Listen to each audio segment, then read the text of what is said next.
Kisah di balik gerbang kampus, membangun peradaban dari puncak ilmu. Di sebuah negeri yang menjunjung tinggi kebudayaannya, terdapat sebuah perjalanan panjang yang menanti setiap anak muda setelah mereka menyelesaikan pendidikan menengah. Perjalanan itu dinamakan pendidikan tinggi. Bukan sekadar tempat belajar, ini adalah jenjang sakral yang mencakup program diploma, sarjana, magister, doktor, profesi, hingga spesialis. Semuanya dirangkai untuk membentuk peradaban bangsa. Di tengah landscape pendidikan ini, berdiri tegar benteng-benteng pengetahuan yang disebut perguruan tinggi. Setiap benteng ini dipimpin oleh seorang pemimpin perguruan tinggi, yang akrab kita panggil rektor di universitas dan institut, ketua di sekolah tinggi, atau direktur di politeknik dan akademi. Mereka adalah kapten yang mengemudikan bahtera ilmu. Namun, siapa yang menghidupkan benteng-benteng ini? Jawabannya adalah para dosen. Bayangkan seorang dosen bernama Budi. Budi bukan sekadar pengajar, dia adalah seorang pendidik profesional dan seorang ilmuwan sejati. Tugas utamanya bukan hanya menyampaikan catatan, melainkan mentransformasikan, mengembangkan, dan menyebarluaskan ilmu pengetahuan, teknologi, dan seni. Caranya, melalui misi suci yang dikenal sebagai Tridharma Perguruan Tinggi, pendidikan, penelitian, dan pengabdian kepada masyarakat. Budi dan rekan-rekannya bekerja di bawah naungan sistem yang besar. Ada istana pusat yang disebut pemerintah pusat, di mana Presiden Republik Indonesia, dibantu oleh Wakil Presiden dan para menteri, memegang kendali. Khusus di bidang yang ditekuni Budi, ada seorang menteri yang memimpin kementerian yang mengurus urusan pendidikan tinggi, sains dan teknologi. Di bawahnya, ada seorang direktur jenderal yang secara khusus membidangi urusan pendidikan tinggi. Dunia kampus tempat Budi mengabdi memiliki beragam bentuk dan warna. Tempat Budi mengabdi adalah sebuah perguruan tinggi negeri, PTN, didirikan oleh pemerintah. Namun, ada juga PTN yang memiliki status istimewa sebagai subjek hukum otonom, disebut PTN Badan Hukum. Ada pula kampus-kampus yang dikelola oleh kementerian lain atau lembaga pemerintah non-kementerian, LPNK, yang disebut PTKL. Jangan lupa, ada pula kampus yang tumbuh dari inisiatif masyarakat yang kita kenal sebagai perguruan tinggi swasta, PTS. Para penyelenggara PTS ini biasa tergabung dalam sebuah badan penyelenggara, seperti yayasan atau badan hukum nirlaba lainnya. Terkadang, pengabdian Budi tidak hanya dilakukan di ruang kuliah yang nyaman di ibu kota. Atas nama ilmu, dia dan koleganya sering dikirim ke daerah khusus. Ini adalah daerah yang mungkin terpencil, terbelakang, berada di perbatasan negara, atau bahkan sedang dilanda bencana alam dan keadaan darurat. Di sana, Tridharma bukan lagi sekadar tugas, melainkan sebuah kepahlawanan. Sebagai seorang dosen, status Budi adalah bagian dari aparatur sipil negara, ASN. Dia adalah seorang pegawai negeri sipil, PNS, warga negara yang terpilih untuk menduduki jabatan pemerintahan secara tetap. Dengan status ini, serta payung hukum yang mengatur profesi, karir dan penghasilannya seperti peraturan menteri ini, Budi dapat melanjutkan perjalanannya dengan tenang. Dia tahu bahwa setiap kuliah yang dia berikan, setiap riset yang dia teliti, dan setiap masyarakat yang dia bantu adalah bagian dari roda besar yang digerakkan oleh menteri, kementerian, dan pemerintah demi kemajuan Indonesia yang berbudaya dan berilmu. Bab 2. Memilih jalan dedikasi dan menapaki tangga gajah. Setelah resmi menjadi bagian dari ekosistem kampus, Budi menghadapi pilihan menentukan dalam hidupnya. Ia harus menentukan statusnya sebagai seorang dosen. Di depannya terdapat dua gerbang utama yang dirumuskan dalam aturan ini. Gerbang pertama, menjadi dosen tetap. Budi memutuskan untuk melangkah masuk ke gerbang pertama, yaitu menjadi dosen tetap. Ini adalah komitmen seumur hidup. Ia memilih untuk mendedikasikan waktunya secara penuh, full-time, kepada satu perguruan tinggi. Namun, pilihan ini datang dengan konsekuensi yang jelas. Budi tidak bisa santai. Ia harus siap memikul beban kerja, yang diukur dengan satuan kredit semester. Minimal, ia harus memikul beban setara 12 SKS. Lebih dari sekedar jumlah angka, ini berarti kinerjanya dalam menjalankan Tridharma, mengajar, meneliti, dan mengabdi, harus terencana dengan rapi dan dapat dipantau, termonitor, capaian kerjanya. Ia tidak bisa berjalan sendiri tanpa arah. Ia harus akuntabel. Gerbang kedua, dosen tidak tetap. Di sisi lain, ada kolega Budi yang memilih gerbang kedua, menjadi dosen tidak tetap. Mereka adalah para praktisi yang tidak membagi 100% waktunya hanya untuk kampus. Mereka mungkin bekerja di industri atau lembaga lain. Karena itu, mereka tidak terikat beban kerja 12 SKS penuh dan kinerja tridharma mereka tidak serumit dosen tetap.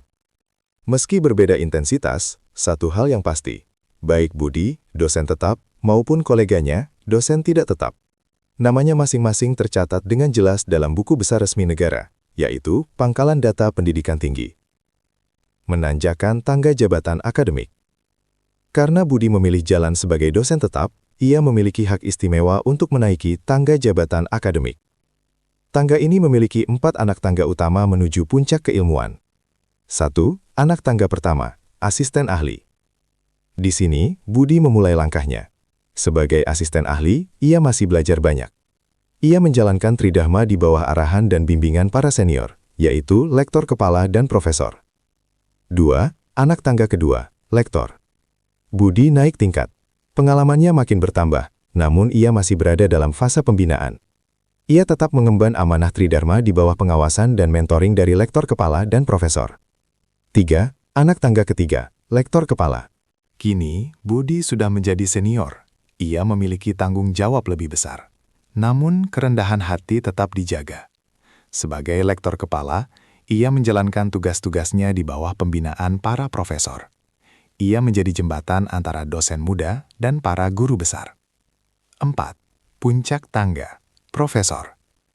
Inilah puncak impian setiap akademisi. Di sini, Budi, atau mari kita panggil Profesor Budi, mencapai kemandirian tertinggi. Seorang profesor menjalankan tridharma secara mandiri dan kolaboratif, bekerja sama dengan siapa saja tanpa batas. Tidak hanya itu, tugasnya kini berubah. Ia tidak lagi hanya dibina, melainkan harus membina. Ia menjadi payung bagi para dosen di anak tangga di bawahnya, asisten ahli, lektor, dan lektor kepala, memastikan bahwa obor ilmu tetap menyala terang dari generasi ke generasi. Bab 2. Bekal dan senjata pendidik. Setelah Budi mantap memilih jalannya sebagai dosen tetap dan mulai menapaki anak tangga jabatan akademik, ia menyadari bahwa gelar dan status saja tidak cukup. Untuk menjadi seorang maestro di kelas dan laboratorium, ia harus membekali diri dengan 2 hal mutlak, kualifikasi dan kompetensi. Bagian pertama, memegang ijazah yang tepat, kualifikasi. Budi menatap lembaran ijazah dan piagam prestasinya. Inilah tiket masuk resmi yang disebut kualifikasi. Aturan mainnya sangat jelas, seperti rantai yang tak terputus. Jika Budi ingin mengajar di program diploma atau sarjana, ia wajib memiliki setidaknya gelar magister. Tak bisa mengantarkan orang lain ke tempat yang belum pernah kita singgahi, gumamnya. Tapi ambisi Budi lebih tinggi. Ia ingin mengajar di program magister dan doktor. Untuk itu, ia harus memiliki gelar doktor. Namun dunia ini luas. Budi memiliki rekan di bidang kesehatan dan profesi lain. Bagi mereka, aturannya lebih spesifik. Untuk mengajar di program profesi, seorang dosen bukan hanya harus bergelar spesialis atau magister, tetapi juga harus memiliki jam terbang pengalaman kerja minimal 2 tahun. Semakin tinggi spesialisasi, seperti untuk program subspesialis, makin lama pula pengalaman kerja yang dibutuhkan, bahkan hingga 5 tahun. Kualifikasi akademik ini biasanya Budi dapatkan dari perguruan tinggi terakreditasi. Namun, aturan baru ini memberi angin segar. Ada jalur lain bernama rekognisi pembelajaran lampau. Artinya, pengalaman dan pembelajaran yang pernah Budi lalui di masa lalu bisa diakui setara dengan kualifikasi akademik tertentu. Selain itu, Budi juga menunjukkan kualifikasi lain yang ditetapkan kampusnya, seperti keahlian dengan prestasi luar biasa atau rekam jejak kinerja kerja yang cemerlang sebelum ia menjadi dosen. Bagian kedua, memupuk 4 pilar keilmuan. Kompetensi. Setelah syarat kertas terpenuhi, Budi masuk ke fase pembentukan diri yang lebih dalam, kompetensi. Ia menyadari dirinya harus memiliki 4 pilar kekuatan agar mampu berdiri kokoh. 1. Pilar pedagogik, seni mengajar. Budi belajar bahwa mengajar bukan sekedar ceramah. Ia harus mengerti psikologi mahasiswa, merancang kurikulum, dan menciptakan pengalaman belajar yang bisa membangkitkan api dalam jiwa setiap mahasiswa. 2. Pilar kepribadian, karakter panutan. Seorang dosen adalah cerminan. Budi harus memiliki kepribadian yang luhur, karakter yang kuat, dan stabilitas emosi. Ia harus menjadi role model, bukan hanya mahir dalam teori, tapi juga dalam etika dan moral. Bagaimana ia bersikap akan ditiru oleh sivitas akademika dan masyarakat. 3. Pilar sosial, jembatan komunikasi. Budi tidak boleh menutup diri di Menara Gading. Ia harus pandai berinteraksi, berkomunikasi secara efektif, dan berkolaborasi dalam tim. Ia harus membangun jejaring dengan masyarakat luas, karena ilmu tanpa komunikasi iban bunga tanpa wangian. 4. Pilar profesional, kedalaman ilmu. Ini adalah intinya. Budi harus terus menguasai, mengembangkan, dan menerapkan ilmunya secara mendalam. Dunia berubah, dan ilmu berkembang pesat. Ia wajib berkelanjutan dalam belajar agar tidak tertinggal zaman. Tujuan akhir, transformasi jiwa. Keempat pilar kompetensi itu bukan sekadar syarat administratif. Lebih dari itu, mereka berfungsi untuk membentuk karakter Budi menjadi 3 figur sekaligus. Pendidik yang berdedikasi. Ia menjadi sosok yang mendorong keberhasilan mahasiswa melalui keunggulan pengajaran dan menjadi teladan bagi semua orang dengan sikap integritasnya. Peneliti dan ilmuwan yang berintegritas. Ia tidak hanya mencari ilmu, tapi membudayakan penelitian yang inovatif dan relevan dengan kebutuhan nasional maupun global. Ia menjunjung tinggi kejujuran akademik, intelektual dan pembelajar sepanjang hayat. Bagi Budi, belajar tidak pernah berhenti. Ia terus merefleksi, beradaptasi, dan bertumbuh. Ia memastikan bahwa metodologi dan ilmu yang ia ajarkan tetap mutakhir, siap menghadapi tantangan masa depan. Dengan membawa bekal kualifikasi yang memadai dan mengasah 4 pilar kompetensi tersebut, Budi siap melangkah maju. Ia bukan lagi sekadar pengajar, melainkan arsitek masa depan yang siap mengabdi melalui Tridharma. Bab 2. Lingkaran nasib di kampus alam. Hidup di kampus adalah dinamika yang tak pernah berhenti. Ada yang masuk, ada yang naik jabatan, ada yang pulang kampung dari negeri orang, dan ada pula yang harus meninggalkan panggung. Bumi Pertiwi menata semua ini dalam aturan yang ketat, namun adil. Menjemput talenta baru, pengadaan. Kisah dimulai ketika perguruan tinggi membutuhkan energi baru. Ini bukan acara asal pilih. Pengadaan dosen dilakukan secara hati-hati oleh kementerian, PTN Badan Hukum, atau Badan Penyelenggara PTS. Semua didasarkan pada visi dan misi kampus. Apakah mereka butuh pakar teknologi atau ahli humaniora? Syaratnya jelas. Jika seseorang ingin direkrut untuk posisi awal sebagai asisten ahli, ia wajib memegang ijazah magister atau sertifikat profesi spesialis. Namun, jika kampus beruntung mendapatkan kandidat bintang yang sudah bergelar doktor atau subspesialis, ia bisa langsung dipertimbangkan untuk jabatan lektor. Rekrutmen ini adalah pintu gerbang utama menuju dunia akademika. Jalur para pegawai negeri, pengangkatan dan perpindahan. Bagi mereka yang mengincar status aman sebagai aparatur sipil negara atau ASN, jalannya menembus lubang jarum. Pengangkatan dosen calon PNS harus menunggu formasi, kuota yang ditetapkan negara terbuka. Namun, cerita sering terjadi secara internal. Ada pegawai negeri di kantor lain yang memiliki jiwa pengajar. Mereka bisa melakukan perpindahan atau mutasi dari jabatan lamanya menjadi dosen. Ini adalah perpindahan jalan hidup yang diatur rapi demi memenuhi kebutuhan dosen di tanah air. Transisi status, dari tamu menjadi keluarga. Ingat, kisah dosen tidak tetap yang diceritakan sebelumnya? Mereka bukan orang asing. Aturan memberi mereka harapan. Seorang dosen tidak tetap yang bekerja keras dapat beralih status menjadi dosen tetap. Kabar baiknya, semua jerih payah mereka sebelumnya, jabatan akademik yang sudah diraih tidak akan sia-sia. Jabatan itu tetap diakui, asalkan sebelumnya sudah disahkan oleh kementerian. Sangkakala dari negeri antara. Penyetaraan. Ada kisah inspiratif tentang Sari, seorang perempuan Indonesia yang mengabdi sebagai dosen di universitas ternama di luar negeri.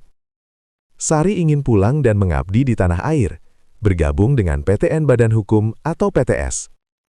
Negara menyambutnya dengan tangan terbuka melalui mekanisme penyetaraan. Karena Sari sudah memiliki jabatan Associate Professor, setara lektor kepala di luar sana, dan usianya belum lebih dari 60 tahun, jabatan akademiknya bisa disetarakan di Indonesia. PTN atau PTS tempatnya mendaftar akan mengusulkan hal ini ke Direktur Jenderal. Tentu saja, karena ini bukan jalur reguler PNS pusat, tunjangan Sari menjadi tanggung jawab kampus yang mempekerjakannya. Ini adalah cara bangsa memanen keahlian diasporanya. Saat harus meninggalkan panggung, pemberhentian. Tidak semua kisah berakhir bahagia, tapi aturan memastikan adanya kejelasan. Ada beberapa skenario ketika seorang dosen harus melepas jabatannya. 1. Jalan damai. Permintaan sendiri. Ada Hartono, seorang dosen PNS yang ingin berhenti menjadi ASN. Ia tidak harus meninggalkan dunia mengajar. Ia bisa beralih menjadi dosen non-PNS dan tetap memegang jabatan akademik terakhirnya. Hal yang sama berlaku bagi dosen non-PNS yang mengundurkan diri. Jika suatu hari kembali mengajukan diri, ia bisa kembali ke jabatan semula. 2. Jalan berduri. Pelanggaran berat. Ini adalah kisah yang pahit. Jika seorang dosen, baik PNS maupun non-PNS, dipecat bukan atas kemauannya sendiri karena alasan berat, pelanggaran integritas akademik, kekerasan, atau dipidana penjara, maka pintu kembali sangat sempit. Ia harus menunggu masa penjara atau sanksinya selesai, lalu menunggu lagi selama 5 tahun sebelum boleh mengajukan diri menjadi dosen lagi. Kartu kuning ini berlaku selambat-lambatnya 10 tahun setelah hukuman selesai. 3. Jalan istirahat sementara. Bagi mereka yang hanya diberhentikan sementara, ada cahaya di ujung terowongan. Masa suspensi bukan akhir. Mereka dapat diangkat kembali ke jabatan fungsional semula setelah periode tersebut berakhir. Memori kampus.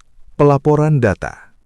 Di balik semua gerak dinamis ini, masuk, pindah, setara, atau keluar, ada satu hal yang wajib dijaga ketat, keakuratan data. Setiap peristiwa kehidupan dosen ini harus dicatat dan dilaporkan oleh perguruan tinggi melalui sistem informasi kementerian. Perguruan tinggi bertindak sebagai penjaga gerbang data, memastikan bahwa setiap profil dosen di pangkalan data selalu mutakhir dan benar. Karena tanpa data yang akurat, seluruh ekosistem ini akan berjalan tanpa arah. Bagian keempat, ujian gelap dan pengakuan profesional. 2 tahun telah berlalu sejak Budi resmi menjabat sebagai asisten ahli dengan status dosen tetap. Kini, ia merasa siap untuk melangkah ke tahap yang lebih krusial. Ia tidak hanya ingin dipanggil Pak Dosen, ia ingin membuktikan dirinya sebagai pendidik profesional yang kompeten secara nasional. Saatnya bagi Budi untuk mendapatkan sertifikat pendidik. Syarat menuju gerbang sertifikasi. Namun, gerbang menuju sertifikasi ini dijaga ketat. Budi tidak bisa sembarangan mendaftar. Aturan menyatakan bahwa hanya mereka yang 1. Berstatus dosen tetap. 2. Minimal memiliki pengalaman kerja 2 tahun. 3. Memiliki jabatan akademik minimal asisten ahli yang boleh mengikuti prosesi ini. Budi telah memenuhi semua syarat itu. Kini, ia mencari tempat untuk menguji kompetensinya. Arena unggulan. Penyelenggara sertifikasi. Budi tidak bisa mengikuti uji sertifikasi di sembarang tempat. Hanya perguruan tinggi penyelenggara sertifikasi yang ditunjuk oleh menteri yang berhak melakukannya. Perguruan tinggi ini bukan sekadar kampus biasa. Mereka harus memiliki akreditasi unggul dan memiliki program studi yang relevan dengan keahlian Budi. Ini untuk menjamin bahwa para penguji, asesor, benar-benar ahli di bidangnya. Bukan ujian tertulis, tapi ujian jejak rekam. Hari H tiba. Budi datang ke perguruan tinggi penyelenggara. Ia membayangkan akan ada soal-soal sulit yang harus dikerjakan di kertas. Namun, ternyata mekanisme yang digunakan adalah uji kompetensi melalui penilaian portofolio. Budi diminta membuka lemari riwayat hidup akademiknya. Ia dinilai bukan dari hafalan, melainkan dari pengalaman nyatanya. Para asesor meneliti dokumen yang mendeskripsikan. Unjuk kerja Tridharma. Seberapa besar kontribusi Budi dalam mengajar, meneliti, dan mengabdi? Persepsi lingkungan. Apa kata atasan, sejawat, dan bahkan mahasiswa tentang Budi? Apakah ia memiliki kompetensi pedagogik, profesional, sosial, dan kepribadian yang baik? Refleksi diri. Seberapa jelas kontribusi dan pemikiran Budi terhadap pengembangan ilmu? Proses ini berjalan transparan di dalam sistem informasi milik kementerian. 2 nasib, lulus atau belum sempurna. Setelah penilaian portofolio selesai, ada 2 skenario yang menanti. Jika Budi dinyatakan lulus, ia akan menerima sertifikat pendidik untuk dosen.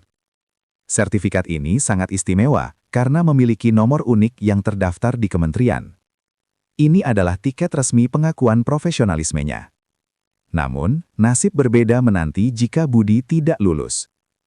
Ia tidak boleh putus asa. Aturan memberinya kesempatan untuk melakukan kegiatan pengembangan profesionalisme, memperbaiki kekurangan dokumen portofolionya, dan mencoba kembali pada periode sertifikasi berikutnya. Jaga integritas atau hilang segalanya. Dalam proses sakral ini, ada 1 larangan keras, kebohongan, dan korupsi. Jika terbukti ada dosen yang memberikan informasi palsu, melakukan plagiarisme dalam dokumen persyaratan, atau bermain-main dengan praktik penyuapan, KKN, demi lulus sertifikasi, hukumannya berat. Pemimpin perguruan tinggi penyelenggara akan membatalkan sertifikat tersebut paling lama 30 hari. Sanksi ini dilaporkan langsung ke menteri. Nama baik yang sudah dibangun bertahun-tahun bisa hancur seketika karena kecurangan. Siapa yang menanggung biaya? Tentunya, proses ini membutuhkan biaya. Untuk dosen tetap di bawah Kementerian Pendidikan, biaya sertifikasi dan tunjangan profesi bersumber dari anggaran kementerian. Sedangkan untuk dosen-dosen di lingkungan kementerian lain atau LPNK, PTKL, biayanya ditanggung oleh kementerian masing-masing atau sumber dana sah lainnya. Pengawasan berkelanjutan. Acara ini tidak berakhir setelah sertifikat terbit. Setiap tahun, perguruan tinggi penyelenggara wajib melaporkan hasilnya kepada menteri. Berapa yang lulus, berapa yang gagal, apa kendalanya. Laporan ini memastikan bahwa mutu penyelenggaraan sertifikasi terus dijaga demi masa depan pendidikan Indonesia. Dengan sistem yang ketat namun adil ini, Budi menyadari bahwa mendapatkan gelar dosen sertifikasi bukan sekedar formalitas, melainkan pembuktian integritas dan kualitasnya sebagai garda terdepan bangsa. Bagian kelima, mata rantai tanggung jawab dan matematika jabatan. Setelah statusnya mantap dan sertifikat pendidik di tangan, Budi menyadari bahwa menjadi dosen bukan sekadar datang ke kelas, mengangkat buku, lalu pulang. Ia baru mengerti arti sebenarnya dari beban kerja. Aturan ini menggambarkan bahwa beban kerja Budi adalah sebuah siklus panjang yang tak terputus. Hari-hari Budi, siklus yang tidak putus. Setiap pagi, Budi memulai dengan merencanakan pembelajaran. Ia menyusun RPS dan materi. Lalu ia beralih ke melaksanakan proses pembelajaran, berdiri di depan kelas, mentransfer ilmu. Selesailah kelas, tugas belum habis. Ia harus melakukan evaluasi, memeriksa tugas, hingga membimbing dan melatih mahasiswa yang kesulitan skripsi. Belum selesai di situ, malam harinya ia beralih menjadi peneliti, melakukan penelitian. Di akhir pekan, ia turun ke desa untuk pengabdian kepada masyarakat. Keempat pilar itulah Tridharma yang menjadi makanan sehari-harinya. Tantangan baru, tugas tambahan. Suatu hari, rektor memanggil Budi. Kapasitasnya sebagai akademisi terlihat, dan ia ditawari sebuah tugas tambahan. Dalam dunia kampus, tugas tambahan ini ibu jari yang menengah di antara jari-jari lainnya. Budi bisa dipilih menjadi pimpinan perguruan tinggi, seperti dekan atau rektor, atau mengambil peran struktural lain untuk menjaga roda organisasi kampus. Atau, jangkauannya bisa lebih luas, peran penting di luar kampus, seperti menjadi ahli di kementerian atau konsultan nasional. Izin dan perbedaan status. Budi yang berstatus PNS, aparatur sipil negara, tidak bisa sembarangan mengiyakan tugas di luar kampus. Jika ia menerima tugas tambahan di luar perguruan tinggi, ia wajib meminta izin kepada 2 pihak, pemimpin perguruan tinggi, rektor, dan kementerian. Ia adalah aset negara, pergerakannya harus tercatat. Sedangkan temannya, Sari, yang berstatus non-PNS, jika mendapat tugas serupa di luar kampus, izinnya cukup kepada pemimpin perguruan tinggi saja. Lebih sederhana, namun tetap terikat akuntabilitas. Matematika beban kerja, SKS. Disinilah hal menarik terjadi. Tugas tambahan ini mempengaruhi perhitungan koin kerja Budi dan Sari yang diukur dengan satuan kredit semester, SKS. 1. Kisah Budi, PNS. Ketika Budi mendapat tugas tambahan, misalnya menjadi dekan atau peran penting di luar, aturan memberinya keringanan. Ia dinyatakan sudah memenuhi kinerja setara 9 SKS di kampusnya. Artinya, ia bisa lebih fokus menjalankan tugas tambahan tersebut tanpa pusing memikirkan penuhan 12 SKS mengajar biasa. 2. Kisah Sari, non-PNS. Bagi Sari, Aturannya sedikit berbeda. Meski mendapat tugas tambahan, ia tidak boleh meninggalkan kelas sama sekali. Ia tetap wajib mengajar paling sedikit 3 SKS. Kenapa? Agar ia tetap menyentuh mahasiswa secara langsung. Namun, total beban tridharmanya dibatasi maksimal 16 SKS, agar ia tidak kelelahan mengambil terlalu banyak peran. Dengan pemahaman tentang beban kerja dan hak istimewa tugas tambahan ini, Budi menyadari bahwa manajemen waktu adalah kunci. Ia bukan lagi sekadar pengajar, tapi seorang manajer diri yang harus membagi waktu antara mengabdi di kelas, meneliti di laboratorium, dan memimpin organisasi demi kemajuan pendidikan Indonesia. Bagian ke-6. Kompas moral di Menara Gading. Sejauh manapun Budi melangkah dalam mengejar jenjang karir, ada satu hal yang tidak pernah boleh ditinggalkannya di rumah: kehormatan. Di dunia akademik, gelar akademik dan jabatan tinggi hanyalah pembungkus. Isi sejatinya adalah karakter. Inilah mengapa ada kode etik dosen, sebuah norma pengikat yang menjadi kompas moral bagi setiap langkah Budi dalam menjalankan Tridharma. 5 prinsip kemuliaan. Budi menyadari bahwa untuk disebut sebagai dosen profesional, ia harus mematuhi 5 prinsip dasar yang tak bisa ditawar. 1. Integritas adalah raja. Saat Budi menulis penelitian atau menyusun karya ilmiah, ia harus menjunjung tinggi integritas. Toleransi terhadap plagiarisme adalah 0. Ia harus jujur, dan jujur dalam melahirkan ilmu. 2. Menghindari jebakan kepentingan. Dunia kampus penuh relasi. Budi mungkin mengajar keluarganya atau terlibat dalam proyek yang menguntungkan pihak tertentu. Kode etik memerintahkannya untuk waspada terhadap konflik kepentingan. Ia harus adil, tidak memihak, dan tidak memanfaatkan jabatannya demi keuntungan pribadi atau golongan tertentu. 3. Pelindung lingkungan yang inklusif. Budi bukan sekedar pengajar, tapi penjaga sivitas akademika. Ia wajib memperjuangkan kampus yang aman, jauh dari kekerasan, dan bebas dari perundungan. Ia harus menghormati perbedaan, apapun suku, agama, ras, atau latar belakang mahasiswanya. Inklusivitas bukan pilihan, tapi kewajiban. Tidak melakukan pelanggaran integritas akademik dalam menghasilkan karya ilmiah. 5. Suci dari korupsi gratifikasi. Godaan terbesar datang ketika seorang mahasiswa yang putus asa mencoba menyuap Budi demi nilai A, atau saat pihak ketiga menawarkan uang pelicin. Kode etik dengan tegas melarang Budi menerima gratifikasi atau memanfaatkan posisinya untuk meraup keuntungan pribadi secara ilegal. Jabatannya adalah amanah, bukan ladang uang. Hukuman dalam sangkar etik. Namun, menjadi manusia, Budi mungkin saja tergelincir. Aturan tidak pura-pura buta. Jika suatu hari Budi atau koleganya terbukti melanggar kode etik ini, misalnya terbukti melakukan manipulasi data atau menerima suap, konsekuensinya serius. Mereka akan dikenakan sanksi etik. Besar kecilnya hukuman ini bergantung pada beratnya pelanggaran dan dituangkan dalam kode etik yang dimiliki oleh masing-masing perguruan tinggi. Tuan rumah aturan. Siapa yang memegang palu gildet untuk menetapkan aturan main di lingkungan Budi? Jawabannya adalah pemimpin perguruan tinggi, rektor, ketua, atau direktor. Mereka berwenang menetapkan kode etik dosen di kampusnya masing-masing, yang tentunya selaras dengan semangat peraturan menteri ini. Dengan memegang teguh kode etik ini, Budi berdiri bukan hanya sebagai seorang intelektual, tapi sebagai seorang teladan yang mulia. Ia paham bahwa ilmu tanpa moral adalah bencana, sementara ilmu yang diiringi etika adalah cahaya bagi bangsa. Bab 3. Menata perjalanan panjang menuju puncak.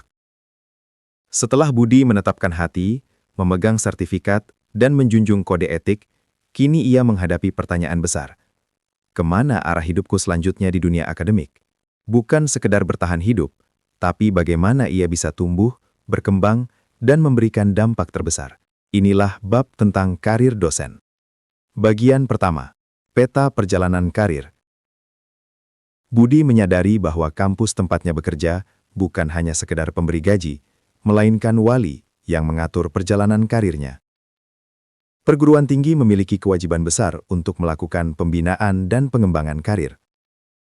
Bayangkan, karir Budi seperti sebuah proyek jangka panjang yang dikelola secara profesional. Perguruan tinggi memegang 4 kunci utama untuk membuka gerbang kesuksesannya. 1. Pengelolaan kinerja, memastikan Budi bekerja dengan baik. 2. Rencana pengembangan, merancang masa depan Budi 5 atau 10 tahun ke depan. 3. Penugasan, memberikan Budi proyek dan tanggung jawab yang tepat. 4. Promosi, mengangkat jabatan Budi ke jenjang yang lebih tinggi. Semua proses ini tidak lagi dilakukan secara manual atau kertas-kertas berserakan. Semuanya kini masuk ke dalam sistem informasi yang canggih. Sistem di kampus Budi harus terintegrasi langsung dengan sistem milik kementerian. Ini memastikan setiap langkah karirnya tercatat, transparan, dan terpantau secara nasional. Bagian kedua, seni mengelola kinerja. Bagaimana cara Budi memastikan dirinya terus naik? Ada mekanisme rinci bernama pengelolaan kinerja. Ini bukan hanya soal menilai, tapi seni mengolah potensi. 1. Menetapkan target, indikator kinerja. Budi tidak bisa berjalan tanpa arah. Ada papan target yang disebut indikator kinerja. Indikator ini ditetapkan oleh menteri, namun isinya sangat mendalam. Indikator ini bukan sekedar angka, melainkan cerminan dari pembentukan karakter Budi sebagai pendidik, peneliti, dan intelektual, seperti yang disebut di pasal 8. Apakah ia sudah layak disebut teladan? Apakah ia inovatif? Semuanya diukur di sini. Menariknya, pemimpin perguruan tinggi punya ruang untuk menambahkan indikator lain. Mungkin kampus Budi menekankan pada pengabdian di daerah tertentu, atau publikasi internasional tertentu. Jadi, standarnya adalah standar nasional, tapi dipoles dengan kebutuhan lokal. 2. Kewajiban para profesor, jenjang tertinggi. Bagi mereka yang sudah mencapai puncak, yaitu profesor, istirahat adalah kata terlarang. Pasal 31 menegaskan bahwa seorang profesor harus terus meningkatkan kompetensi. Mereka tidak boleh puas dengan gelar yang ada. Mereka wajib terus mengembangkan dan menyebarkan ilmu melalui Tridharma. Profesor adalah mesin yang tidak boleh berhenti berputar. 3. Pembinaan, coaching, bukan hanya mengawasi. Perguruan tinggi tidak diam saja menunggu Budi bekerja. Mereka melakukan pembinaan kinerja. Ini ibarat pelatih olahraga yang melatih atlet. Kampus memastikan Budi memenuhi beban kerjanya dan membantunya meningkatkan kinerja agar sesuai target indikator. Laporan tahunan penilaian. Setiap langkah Budi akan dicatat. Penilaian kinerja dilakukan secara berkala setiap 1 tahun akademik. Ini seperti kartu laporan di sekolah, tapi kali ini untuk dosen. Apakah tahun ini Budi lebih baik dari tahun lalu? Apakah ia berhasil mencapai target yang ditetapkan? Dengan sistem ini, karier Budi bukan lagi soal siapa yang mengenal siapa, melainkan siapa yang berkinerja terbaik. Jalan menuju puncak akademik kini terang benderang, tertata rapi oleh manajemen kinerja yang adil dan transparan. Bagian ketiga, merancang peta jangka panjang. Budi menyadari bahwa karier yang gemilang tidak terjadi secara kebetulan. Ia tidak bisa hanya berjalan menunduk menatap sepatunya sendiri setiap hari. Ia perlu melihat ke depan, melihat kemana langkahnya akan dibawa 5 atau 10 tahun mendatang. Disinilah peran perguruan tinggi menjadi sangat vital. Mereka tidak hanya menjadi atasan, tapi menjadi arsitek masa depan Budi. Perguruan tinggi menetapkan rencana pengembangan karier. Bayangkan ini sebagai peta harta karun bagi karier akademik. Peta ini tidak dilakukan hanya sekali lalu disimpan di laci, melainkan dilaksanakan secara berkelanjutan. Setiap tahun, peta ini diperbarui, disesuaikan dengan prestasi Budi, kebutuhan kampus, dan perkembangan ilmu pengetahuan. Dengan peta ini, Budi tahu kapan harus fokus meneliti, kapan saatnya mengambil studi lanjut, dan kapan saatnya tampil memimpin. Bagian keempat, misi khusus di dunia pendidikan swasta.